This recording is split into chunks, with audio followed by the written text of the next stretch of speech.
بسم اللہ الرحمن الرحیم۔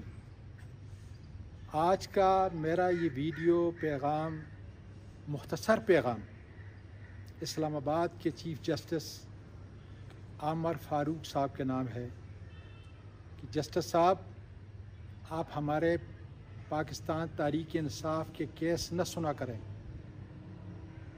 اس کی بڑی تفصیلی وضاحت میں نے دسمبر 2022 اپنے 6 صفحوں کے خط میں آپ کی طرف بھیج کے کی،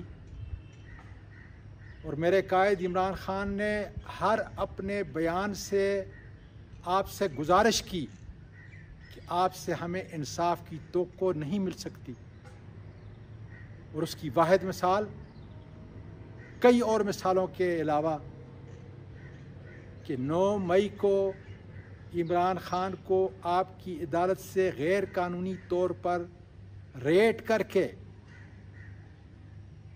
گرفتار کیا جاتا ہے، ہمارے لوگوں کو، وکلاء کو، آپ کے عدالت کے عملے کو عدالت کے اندر مارا جاتا ہے، لیکن آپ ان کی اس گرفتاری کو جائز قرار دیتے ہیں، جس کو بعد میں سپریم کورٹ نے کل عدم قرار دیا، غیر قانونی قرار دیا۔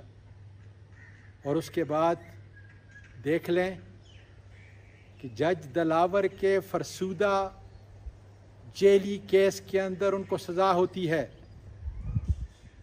اور آپ سسپینشن کی بجائے 15 دن کی تاریخ دیتے ہیں۔ اس لیے خدارا آپ سے ہمیں انصاف کی کوئی توقع نہیں، آپ ہمارے کیس نہ سنا کریں۔ آپ نے خود اپنے فیصلوں میں کہا ہے کہ جسٹس ڈیلیڈ جسٹس ڈینائڈ۔ آپ اپنے اس بنیادی اصول کی نفی کر رہے ہیں۔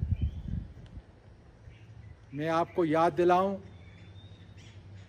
کہ اللہ تعالیٰ نے آپ کو بہت بڑا مقام دیا ہے کہ انصاف اور عدل کے لیے آپ کو اپنے نائب کی حیثیت سے اس کرسی کے اوپر بٹھایا ہے، جس کے اوپر قرآن کی آیات ہیں عدل و انصاف کے لیے۔ جسٹس صاحب، آج میں قانون کے طالب علم کی حیثیت سے، ایک سینیٹر کی حیثیت سے، اور مقبوضہ پاکستان کے شہری کی حیثیت سے، جن کے بنیادی انسانی حقوق سلب کر دیے گئے، قانون اور آئین کی حکمرانی کو ختم کر دیا گیا ہے، اور آپ کا سب سے بڑا کام میرا تحفظ کرنا تھا۔ آپ کو قادر مطلق کا یہ قرآن کا بیان آپ کے سامنے پیش کر رہا ہوں، جو میری اور آپ کی عزت اور ذلت کا مالک ہے۔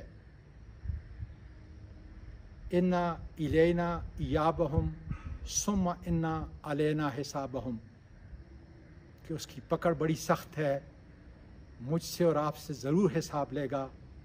خدارا انصاف اور قانون کے تقاضوں کو پورا کریں۔ شکریہ۔